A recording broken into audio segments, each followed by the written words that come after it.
অভ্র পরমাকে নতুন করে সবকিছু আবার থেকে শুরু করার প্রস্তাব দিল। তবে কি নতুন করে অভ্র আর পরমার লাভ স্টোরি গড়ে উঠতে চলেছে? আমি কিন্তু ভীষণই আশাবাদী। তোমাদের কি মনে হচ্ছে একটু কমেন্ট করে জানাও দেখি।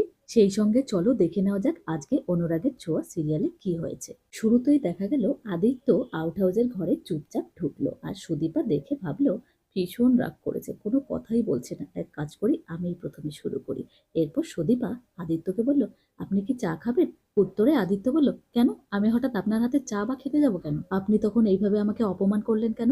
সেখানে আমার গুরুজনেরা ছিল, আমার ভাই বোনেরা ছিল, তাদের সামনে এইভাবে আপনি আমাকে অপমান করলেন। এই কথাবার্তাগুলো তো আপনি আমাকে আড়ালে ডেকে বলতে পারতেন, সবার সামনে কেন বললেন? আপনি একবারও আমার মান সম্মানের কথা ভাবলেন না? তখন সুদীপা বলল, ওইভাবে একটা মেয়েকে সবাই মিলে অপদস্থ করছিল, তাই একটা মেয়ে হয়ে আমি মেয়ের পাশে দাঁড়াবো না? আর সত্যিই তো, এই ব্যাপারে পরমা একাই বা কেন দোষী সাব্যস্ত হবে? আপনার কি কোনো দোষ নেই? আপনার যতই দোষ থাকুক, আপনার পরিবারের লোকেরা আপনাকে কিছু বলবেন না, কিন্তু ওই মেয়েটাকে তো বাড়ি থেকে বেরই করে দেওয়া হচ্ছিল। তখন আদিত্য বলল, হ্যাঁ, সব দোষ তো আমারই, মেয়েদের তো কোনো দোষ নেই না, কারণ ও একটা মেয়ে, মেয়ে হয়ে তুমি মেয়ের পাশে দাঁড়িয়েছো। একবার ভাবুন তো, তখন আমি কি বলতাম? পরমা যদি আমাদের বাড়ি ছেড়ে চলে যেত, তারপর আমার কি হতো? আমি কি পারতাম আমাদের বাড়ি ছেড়ে চলে যেতে? এই বাড়িতে আমি বড় হয়েছি, এই বাড়িতে আমার ছোটবেলা কেটেছে। এই বাড়ি, এই বাগান, এই আউট হাউস, এসব আমার স্মৃতি। আমার ভাই বোনেরা মিলে কত স্মৃতি জড়িয়ে আছে। আমি কি করতাম? আমি বাড়ি ছেড়ে, আমার মা বাবাকে ছেড়ে কি করে থাকতাম বলুন? এই বলে আদিত্য রাগ করে ঘর ছেড়ে বেরিয়ে গেল। আর সুদীপা ভাবলো, আমার এত মন খারাপ কেন হচ্ছে? আমি কিছুই বুঝতে পারছি না। কেন আমার ওনার জন্য এত খারাপ লাগছে? এটা তো কথা ছিল না। আমি তো কিছুই বুঝতে পারছি না। তখন রূপা এসে বলল, মা, তোর মন খারাপ? আয় মা, আমার কাছে আয়, আমি আদর করে দিচ্ছি, সব ঠিক হয়ে যাবে। এরপর সুদীপা গিয়ে রূপাকে জড়িয়ে ধরে কাঁদতে থাকে, আর রূপা বলে, না না মা, কাঁদে না, চুপ কর চুপ কর, কাঁদে না আর কাঁদে না। এদিকে অভ্রর বেডরুমে অভ্র এবং পরমা। পরমা অভ্রকে জিজ্ঞেস করে, আপনি তখন এতগুলো মিথ্যে কথা কেন বলেছেন? কেন আমাকে বাঁচিয়েছেন? ও, বুঝেছি, নিশ্চয়ই আপনি আপনার মান সম্মান বাঁচানোর জন্য এসব করেছেন। না, এখন থেকে আমার জন্য আর আপনাকে মিথ্যে বলতে হবে না। আমি চলে যাব এই বাড়ি ছেড়ে। আপনি ভীষণই ভালো মানুষ। আপনি থাকুন, আপনি আপনার পরিবার ভাই বোনদের নিয়ে সুখে থাকুন, আমি চলে যাব। সব শুনে অভ্র বলে, ওই জন্য তো আমিও আপনাকে সরি বলেছি। পরমা, চলুন না আবার সবকিছু নতুন করে শুরু করি। পরমা বলেন, না, তা আর হয় না, নতুন করে কোনো কিছুই আর শুরু করা সম্ভব নয়। বিয়ের প্রথম রাত, সেটা কারো জীবনে বারবার ফিরে আসা যায় না, সেটাকে নতুন করে আর করা যায় না। সেই জন্য তো আমি আমার নিজেকে শাস্তি দেব। তখন অভ্র বলে, না, আপনার শাস্তি আমি দেব, আমি ঠিক করে রাখবো আপনার শাস্তি। আমাদের মধ্যে কোনো কিছুই আর ঠিক হওয়ার নেই, কিন্তু আদিত্য এবং সুদীপা, ওদের মধ্যে তো সবকিছু ঠিক হতে পারে। আপনার শাস্তি এটাই হবে, আদিত্য এবং পরমার মধ্যে সবকিছু ঠিক না হয়ে যাওয়া পর্যন্ত আপনি এখানে থাকবেন, আপনি কোথাও যাবেন না। আরেক দিকে দেখা যাচ্ছে সুদীপার কলেজের প্রফেসর গাড়িটা থামিয়ে গেটের সামনে দাঁড়িয়ে আছে আর বলছে, আপনার ওই চোখে কিছু তো আছে যেটা আমাকে এইভাবে আকর্ষণ করছে। আমি আপনাকে না দেখে থাকতে পারছি না। আমি তো আপনাকে চাই। আমি যতদূর খবর নিয়েছি, একজন পুলিশ অফিসার একজন ব্রিলিয়ান্ট মেয়েকে হঠাৎ করে বিয়ে করে নিয়ে চলে গেল। আর আপনাদের দুইজনের মধ্যে আপনি একে করে কথা, তার মানে সম্পর্কটাও ঠিক নেই। এই সমস্ত কথা ভাবতে ভাবতে সেই প্রফেসর তাদের বাড়ির দরজায় গিয়ে হাজির হলো।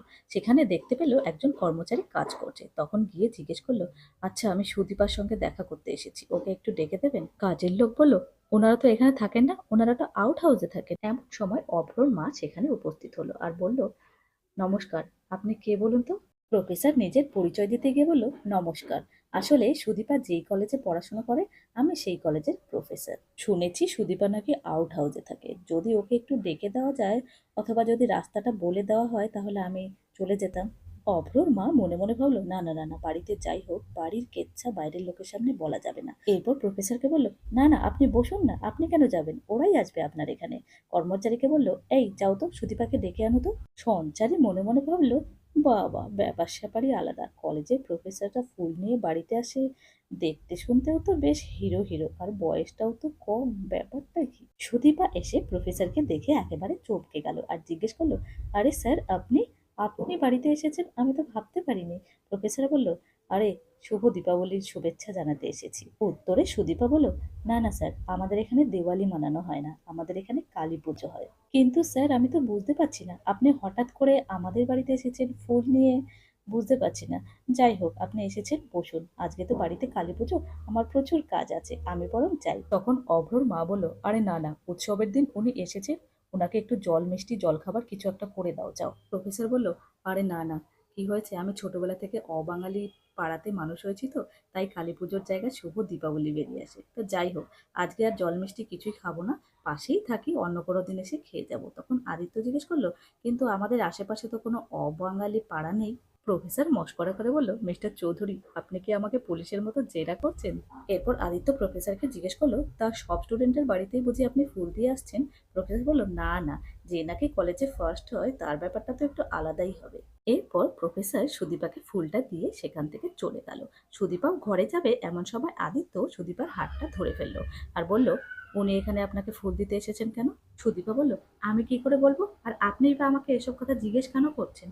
সুন্দরের হাত থেকে বাঁচাবেন বলেছেন, কিন্তু সবার হাত থেকে কি আপনি আমাকে বাঁচাতে পারবেন? আর বাই দ্য ওয়ে, আপনি কেন এসব কথা আমাকে জিজ্ঞেস করছেন? এই কথা শুনে আদিত্য খানিকটা ভ্যাবাচাকা খেয়ে বলল, আরে না না, মানে মানে হুট করে উনি চলে এলেন ফুল টুল নিয়ে।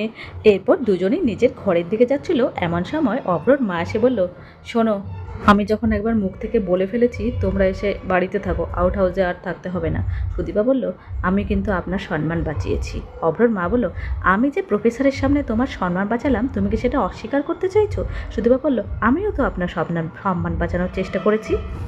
এরপর অভ্রর মা বলল, এত কথা আমি শুনতে চাই না, আমি আমার কথা বলে দিয়েছি, তোমরা কি করবে দেখে নাও। এই বলে দিয়ে অভ্রর মা সেখান থেকে চলে যাচ্ছিল। আদিত্যর মা দৌড়ে এসে সুদীপাকে থামিয়ে বলল, আরে মেয়ে, এবার তুই থাম, সব কথাতে এত কেন কথা বলিস?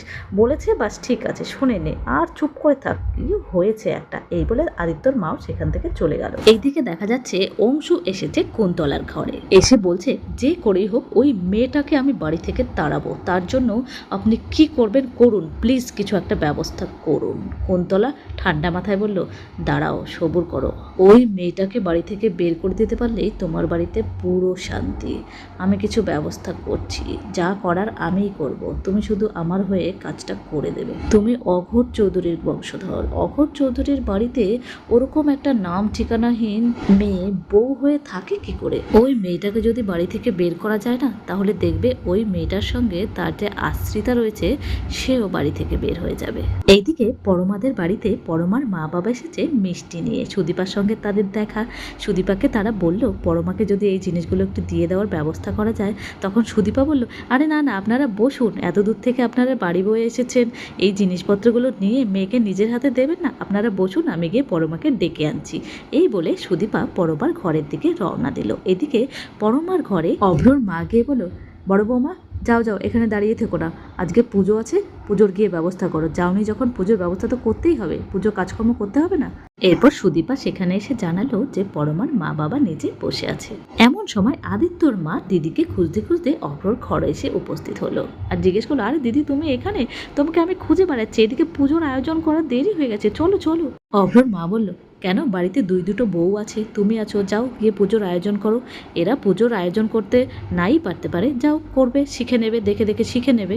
সুদীপা হঠাৎ করে বলে উঠলো, আমি পুজোর আয়োজন কিছু জানি না, আপনাকে কে বললো? আমি তো সব জানি, আমি তো করতাম, আমি জানি। আজকে সারা উঠোনে গোবর দিয়ে প্রলেপ দিয়ে সেখানে একটা মূর্তি তৈরি করে তার পুজো করা হয়, আর সন্ধেবেলায় কুলো পিটিয়ে পিটিয়ে 3 মাথায় নিয়ে গিয়ে বলা হয় যে অলক্ষ্মী বিদেয় হোক আর লক্ষ্মী ঘরে ফিরে আসুক, তারপর তো লক্ষ্মী পুজো করা হয় বাড়িতে। আমি সব জানতাম, আমি তো পিসিমণির সঙ্গে সব করেছি, বাবারও উৎসাহ ছিল এতে। অভ্রর মা বলল, ঠিক আছে, তাহলে যাও গিয়ে পুজোর আয়োজন করো।